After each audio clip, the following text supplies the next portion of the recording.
Okay, well, thank you for coming tonight. My name is Ryan Slack, the CEO of Green Pearl.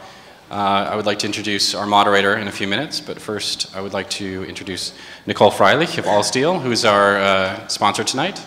So take it away. And I have a loud voice. Hi, everyone. Welcome to Allsteel, and thanks for coming out on this hot, hot night. Very excited to have everyone here. This is something that's very near and dear to our company and some of the initiatives we are taking. So it's very exciting to see all of you here that feel the same. So enjoy and relax, and we'll all talk soon. Here's Ryan. I'm just going to do a little singing now. I really wanted to have a career in rock and roll, and this is as close as I got. So I'd like to introduce Kristen Bakhorn. Right here. She'll be our moderator this evening. Kristen has been called one of the pioneers of the green architecture movement.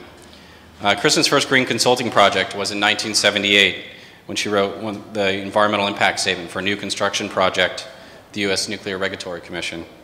In architectural school, she created the environmentally conscious designs and was awarded a university-wide award for architecture theory. Kristen worked on the construction site of the nation's first green residential high-rise, the Solaire, and wrote the first environmental architecture course to be accepted by the New York Department of State. In an effort to promote the green movement, Kristen also trains architects, engineers, and contractors to become LEED accredited professionals like herself. As a lecturer and educator in great demand, Kristen has been a featured speaker at many venues and has been quoted in the Wall Street Journal, Business Week, and other publications. In addition, she has served for many years on the American Institute of Architects Committee on the Environment. Through her company, Green Estate Consulting, Kristen provides environmental services for developers, landlords, manufacturers, and institutions.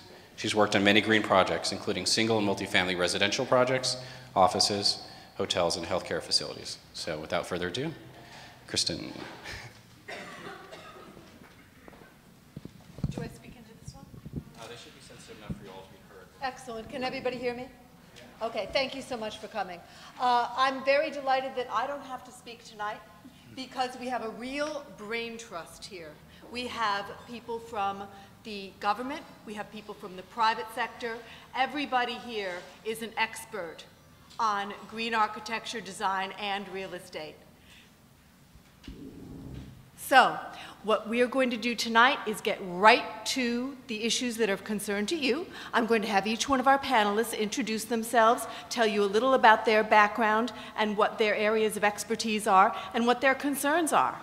So our first panelist tonight, our eminent luminary, is Chris DeWeaver. Chris? Thank you. My background is probably very similar to some of yours. Commercial real estate, with a focus on development. Recently, what I've been focusing on, is that better? All right.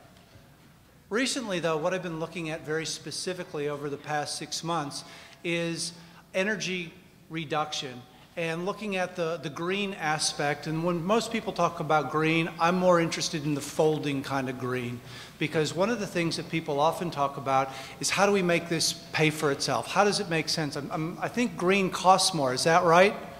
Well, what we've found is that there's a number of programs available out there that most people don't know about. Most people, most landlords, most building managers aren't aware of the number of programs that are out there, or not aware of how energy reduction programs work and what the paybacks are. Some of what we're going to be talking about is going to be covering that tonight. But before I go too much further and pass the mic along to my colleagues, just want to see who here in the room is more of a commercial real estate person as opposed to a residential. So commercial, okay. Residential people, all right. How about architects in the room? Okay. What about engineers or builders, GCs in the room? Excellent. Okay, well that gives us a little bit more of a feel for how we're going to mold and shape some of our answers and some of the questions that we'll probably ask back and throw back to you. But the easiest way to kind of think of me is the green guy who focuses on energy reduction and putting money back in the owners and building managers' pocket. Thank you. Hi, my name's Emma Bassain. I work for the New York State Energy Research and Development Authority. For those of you who don't know us, we're a public benefit corporation that was established in 1975. We administer pretty much all of the state's energy efficiency incentives, and that covers single-family homes, multifamily homes, small commercial, large commercial, industrial, all of the above. I personally manage projects in our commercial existing buildings program. We also have new construction programs. We have a wide variety of incentives to promote efficiency in all of these different areas. So in general, we're here to help give back the money that the ratepayers of New York have entrusted to us.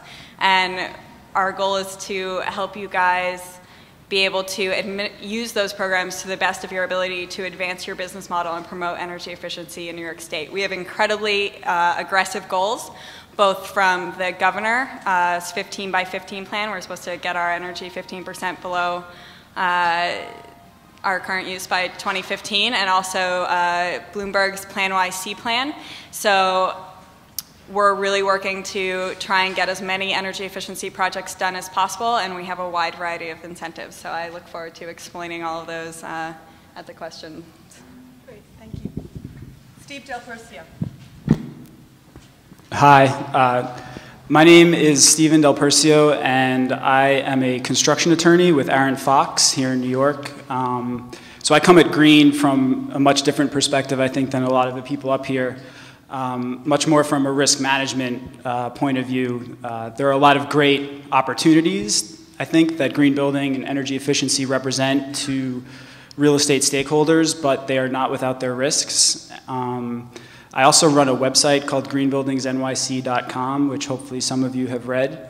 And over the past, I'd say, year, we've started to devote a little more attention to some of these risk management issues. I think a lot of lawyers are starting to pay attention. A lot of industry stakeholders are starting to pay attention because there have been a couple of litigations. There have been insurance-related claims or insurance claims arising out of green building projects. So there is risk. That's not to say the risk is too complicated for us to manage, to think about, to address by contract, to address with insurance coverage, and some endorsements that may be coming down the line this year. But that's a bit of my background and where I come from. Michael. Sorry.